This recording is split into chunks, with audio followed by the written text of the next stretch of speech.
దేవుని నామమునకు మహిమ కలుగును గాక. దేవునికి స్తోత్రం.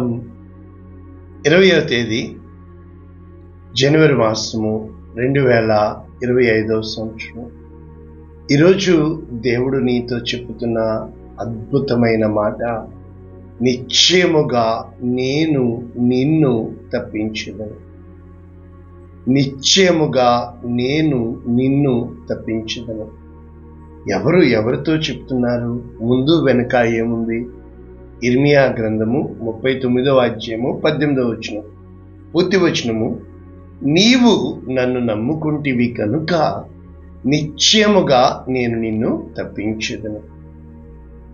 నీవు ఖడ్గము చేత పడవు, దోపుడు సొమ్ము దక్కించుకున్నట్లు నీ ప్రాణము నీవు దక్కించుకుందువు. ఇదే యెహోవా.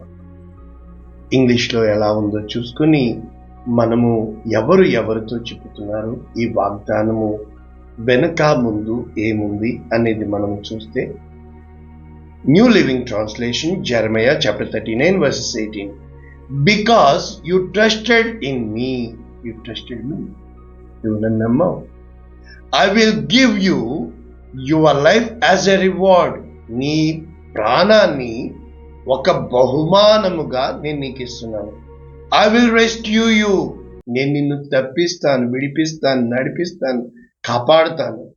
అండ్ కీప్ యూ సేఫ్, నిన్ను భద్రంగా ఉంచుతాను.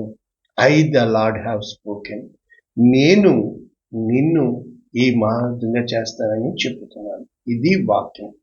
అయితే మనము ఒకసారి స్టడీ చేస్తే, I will surely deliver you, నిశ్చయముగా నేను నిన్ను తప్పిస్తాను.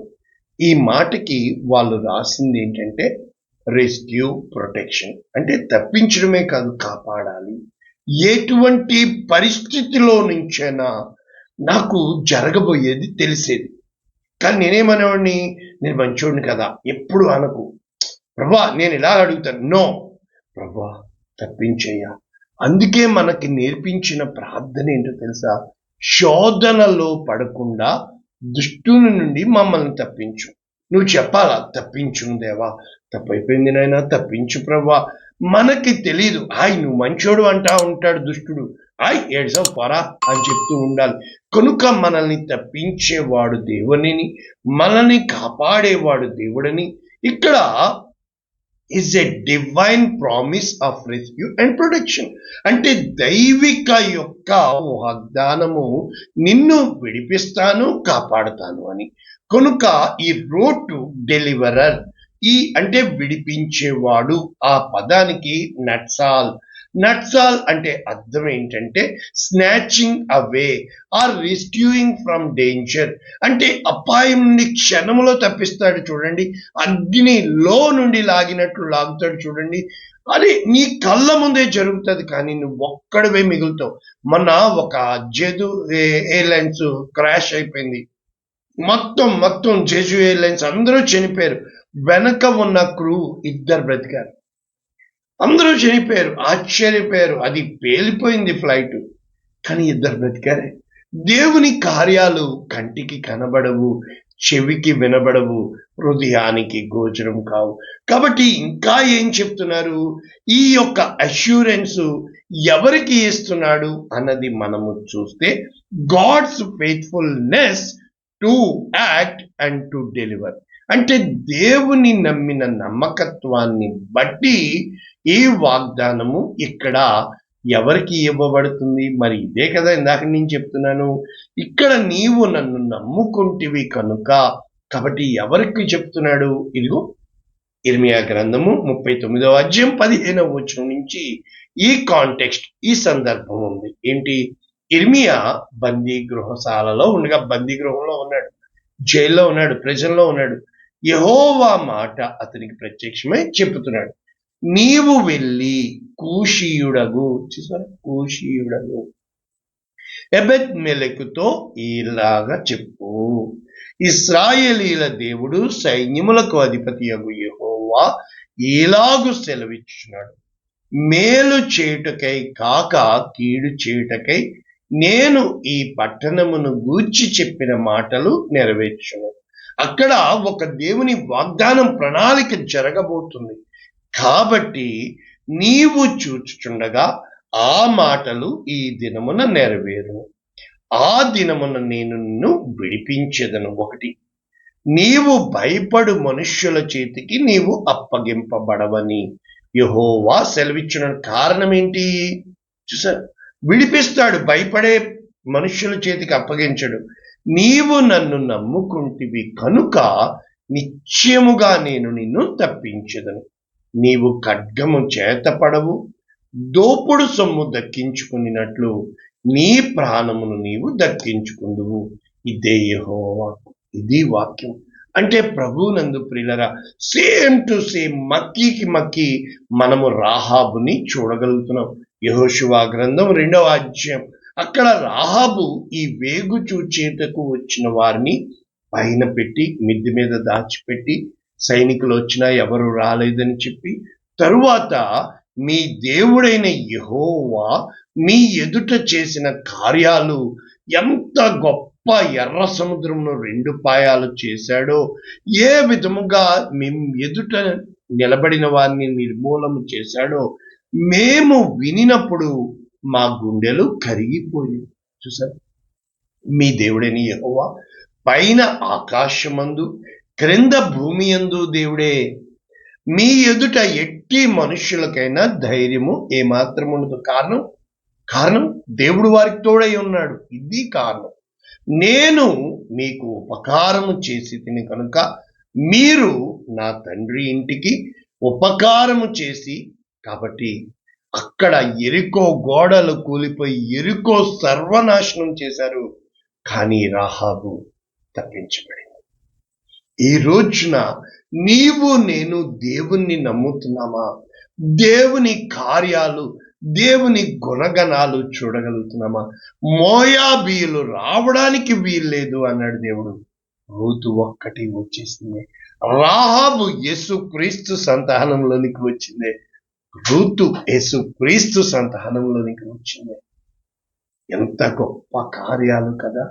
అంటే దేవుణ్ణి నమ్మడములో, ఇప్పుడు మీకు వచ్చింది కదా, తెలిసిన వాక్యాలు చదువుకొని అప్పుడు మనం ముందుకు వెళ్తే కీర్తనలు 34:7 మనందరికీ తెలిసిందే. యెహోవా యందు భయభక్తులు గల వారి చుట్టూ ఆయన దూత కావలి ఉండి వారిని రక్షించను. కనుక దేవుడు దేవుని దూతలను పంపించి పేతురు చెరసాలలో బంధించబడినప్పుడు పేతుర్ని బయటికి తీసుకురాలేదా? అంటే దేవుడు తప్పించుటకు, విడిపించుటకు, రక్షించుటకు, కాపాడుటకు అన్నింటికీ దేవునికి అసాధ్యమైనది ఏదీ లేదు. కానీ మరి వాక్యం నేర్చుకోవాలి కదా. కీర్తన 91:14 దేవుని వాక్యం చెప్తుంది, అతడు నన్ను ప్రేమించుచున్నాడు కనుక నేను అతను. మరి నువ్వు ఎవరిని ప్రేమిస్తున్నావు? దేవుని ప్రేమిస్తున్నాను ఆయనకి తెలీదా? మరి ఆయన ప్రేమలో అంటే ఆయన్ని ప్రేమిస్తున్నామంటే ఆయన ఆజ్ఞలు పాటించడం. ఎక్కడ పాటించగలం చెప్పండి? మన కష్టాలు, మన బాధలు, మన దుఃఖాలు, మన బిడ్డలు, ఇది తప్ప వేరే ఏమైనా ఉందా? అతడు నా నామము నెరిగిన వాడు కనుక నేను అతని ఘనపరిచెదను. అర్థం ఏంటంటే, గొప్ప పేరు ఎప్పుడిస్తాడు? నీవు దేవుణ్ణి ఎరగాల, దేవునితో నడవాల.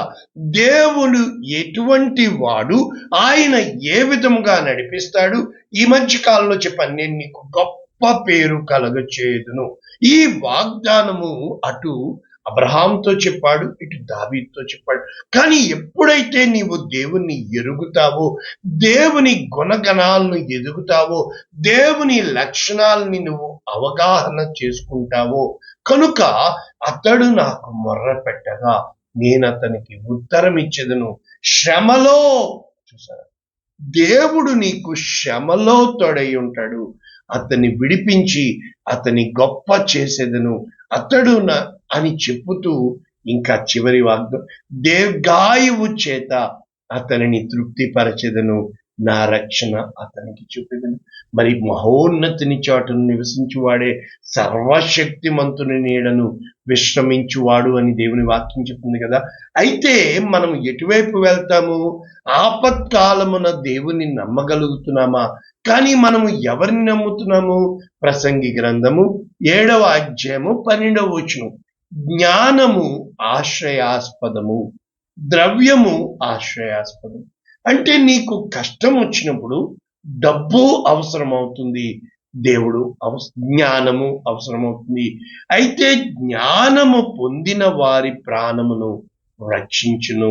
ఇదే జ్ఞానం అంటే అర్థం ఏంటంటే, జ్ఞానం డబ్బు ఖర్చు అయిపోతుంది, కానీ జ్ఞానం ఆ యొక్క అపాయములో కూడా ఉపాయమును కలుగ చేస్తుంది. ధనవంతుడు 10 మందిని పెట్టుకుంటాడు, కానీ జ్ఞానవంతుడు 10 మందికి సలహాలు ఇవ్వగలుగుతాడు. అంటే యెహోవా యందు భయభక్తులు కలిగి ఉండుట జ్ఞానమునకు మూలం. కనుక ఇతని మీద ఏ కష్టం వచ్చినా జ్ఞానము ఆలోచన చేస్తుంది, ధనము ఆవేశం కలుగ చేస్తుంది. ఏ యొక్క సమస్య వచ్చినా తప్పించుకునే మార్గము కోసము, ఆలోచన పరిష్కారం కోసం జ్ఞాని ఆలోచిస్తాడు. ఏ విధముగా డబ్బు వెదజల్లి ఆ యొక్క కార్యం చేయాలని. కనుక ఎప్పుడు ధనము గర్వానికి సూచన, జ్ఞానము విధేయతకి సూచన. కనుక ఈ విధముగా మనము ఆలోచిస్తూ ముందుకి వెళ్తే ప్రభునందు ప్రియులరా, దేవుని యొక్క వాక్యము ఈరోజు నమ్ముతున్నావన్న నీవు నేను, దేవుడు ఏమంటున్నాడో తెలుసా? నమ్మిన వాడికి ఇస్తున్న వాగ్దానము యెషయా గ్రంథం 43:1, యాకోబు నిన్ను సృజించిన వాడగు యెహోవా, ఇశ్రాయేలు నిన్ను నిర్మించిన వాడు ఇలా. అంటే నీవు యాకోబువే, కానీ దేవుని నమ్మితే ఇశ్రాయేలు అవుతావు. కనుక నేను నిన్ను విమోచించి ఉన్నాను, భయపడకు. రిడీమర్, విడిపించేవాడు, పేరు పెట్టి పిలిచి ఉన్నాను, నీవు నా సొత్తు. కానీ మనము వెళ్ళవలసిన మార్గము జలములలో పడి దాటినప్పుడు నేను నీకు తోడయ్యాను. నిన్న చెప్పాం కదా, నేను నీకు తోడై ఉన్నాను. So what? నదులలో పడి వెళ్ళినప్పుడు అవి నీ మీద పొంగిపారు, అగ్ని మధ్య నడిచినప్పుడు కాలిపోవు, జ్వాలలు నిన్ను కాల్చు. యెహోవాయగు నేను నీకు దేవుడను, ఇశ్రాయేలు పరిశుద్ధ దేవుడను, నేనే. చూసావు, నేనే నిన్ను రక్షించువాడను, నేనే దేవుడు. దేవుని పేరేంటి? నేనే. మరి ఎలాగా? దానియేలు గ్రంథంలో నెంబర్ 1, ఆ యొక్క రాజాజ్ఞ తీవ్రమైన మండుచున్న అగ్నిగుండము ఏమాత్రము, అంటే మండుచున్న అగ్ని గుండము సైతము నిన్ను ఏమీ కీడు చేయలేదు. రాజుకు నెబుకద్నెజరు, ఇది దానియేలు 3:24, ఆశ్చర్యపడి త్వరగా లేచి, 3 కదా మనం బంధించి అగ్నిలో వేశాము, 4 కనబడుతున్నారు నాకు. కనుక షడ్రక్, మేషక్, అబేద్నెగో. ఏం జరిగింది ఇక్కడ? యేసు క్రీస్తు ప్రభుల వారు వారితో నడిచారు. అప్పుడు వారి 4వ వాని రూపము ఏ రూపం అయి ఉందని చెప్పాడు? దేవతల రూపం. దేవుడు అప్పటి వరకు నెబుకద్నెజరు మాట్లాడిన మాటలు మారిపోయినాయి. ఏమంటున్నాడు తెలుసా? మహోన్నతుడగు దేవుని సేవకులారా. హల్లెలూయా. ఇక దానియేలు 6:22, అక్కడ రాజు అడుగుతున్నాడు, నీవు నిత్యము సేవించుచున్న నీ దేవుడు నిన్ను తప్పించాడా? అప్పుడు దానియేలు చెప్తున్నాడు, నేను నా దేవుని దృష్టికి నిర్దోషిగా కనబడితిని కనుక ఆయన తన దూతను పంపించి సింహముల నాకు ఏ హానియు చేయకుండా నోళ్ళు మూయించి, రాజా నీ దృష్టికి నేను నేరము చేసి, అంటే దేవుడు తన దూతను పంపించి సింహముల నోళ్ళు మూయించాడు. మరి ఇదే మాట సౌలుతో పౌలుగా మారిపోయాడు.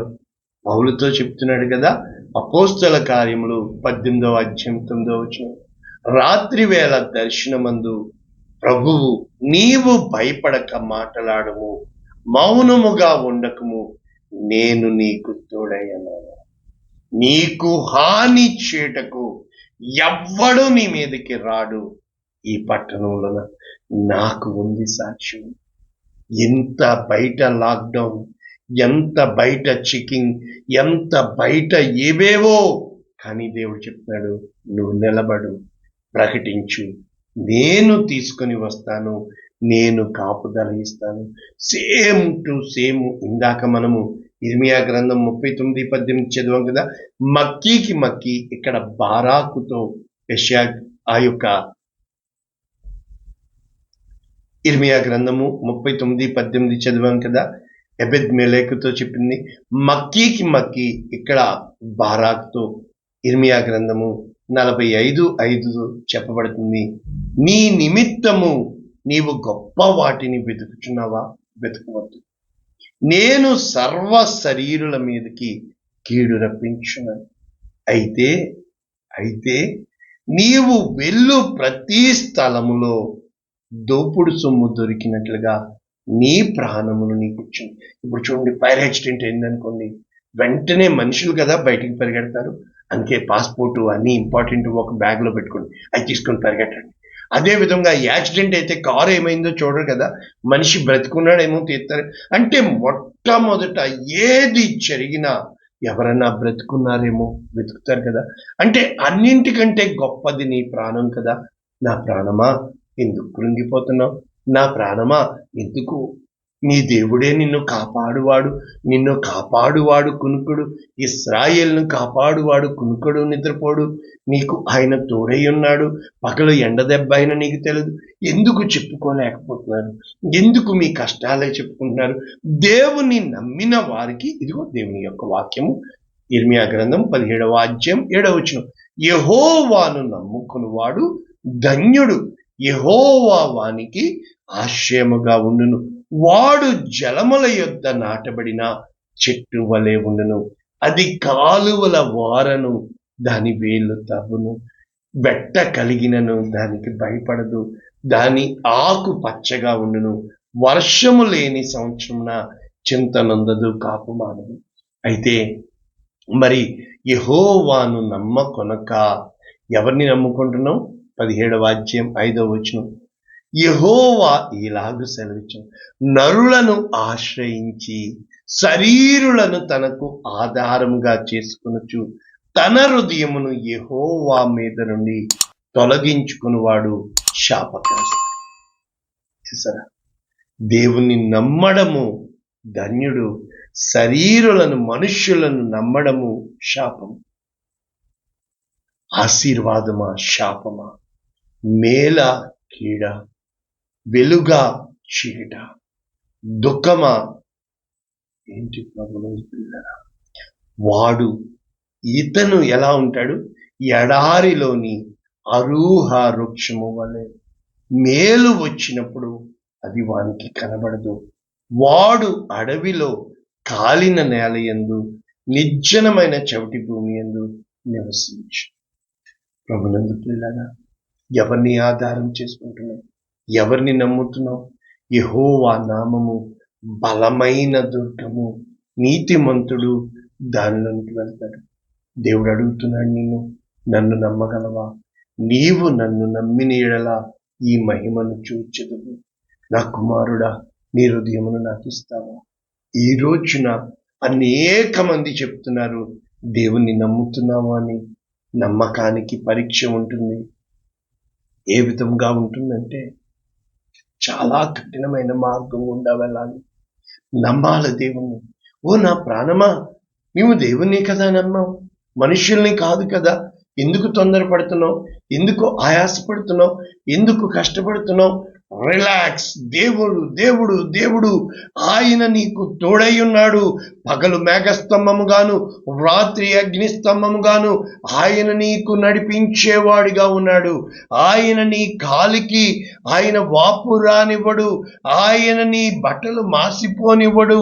ఆయన నీకు తోడుగా ఉన్నాడు. కనుక ఏ రోజునైతే నీవు దేవుని వైపు చూస్తావో, దేవుని మీద నువ్వు ప్రాణం పెట్టుకుంటావో, దేవుణ్ణే నమ్ముతావో, బల నమ్మకమైన మంచి దాసు, నీవు నన్ను నమ్మి ఉన్నావు కనుక. అబ్రహాము దేవుని నమ్మెను, అది అతనికి నీతిగా ఎంచబడింది. కనుక ఎప్పుడైతే మనము నమ్ముతామో, మన నమ్మకము కళ్ళ ముందు కనబడేదాన్ని బట్టి కాదు, నేను నమ్మిన వానిని నేను ఎరుగుతును. గాలికి కొట్టినట్లు కాదు, నాకు దర్శనం ఉంది, నన్ను నడిపించిన మార్గము సాక్ష్యం ఉంది. ప్రతి చోట నేను సాక్ష్యాలు పెట్టుకున్నాను. ఈరోజు నా కోసం మీరు అడిగితే వాక్యం వింటున్న మీరు నా జీవితాన్ని మీరు చూడగలుగుతారు. నన్ను పేరు పెట్టి పిలిచిన దేవుడు నమ్మదగిన వాడు. మనము నమ్మదగిన వారము కాకపోయినను ఆయన నమ్మదగిన వాడుగా ఉంటాడు. Hour God is God of faithfulness. ఆయన ఎంత మంచి దేవుడు మనకు తోడుగా ఉండగా ప్రార్థన చేయాలి. పరిశుద్ధుడా, ప్రేమ కలిగిన తండ్రి, ఎవరిని నమ్ముతున్నాము? ధనాన్న? ఎవరిని నమ్ముతున్నాం మేము? మనుషుల్లా? ఎవరిని నమ్ముతున్నాం? మా క్షేమస్థితిన? ఏది శాశ్వతము కాదు. సమస్తము నీ వల్లనే జరుగునని, నీవే లేకపోతే మాకు జీవితం లేదని వాక్యం వింటున్న ఒక్కొక్కరిని పేరు పేరు పేరు చొప్పున యేసునామమున దీవిస్తున్నాను తండ్రి. ఆమేన్. God bless you all. దేవుడు మిమ్మల్ని దీవించును గాక. ఆమేన్.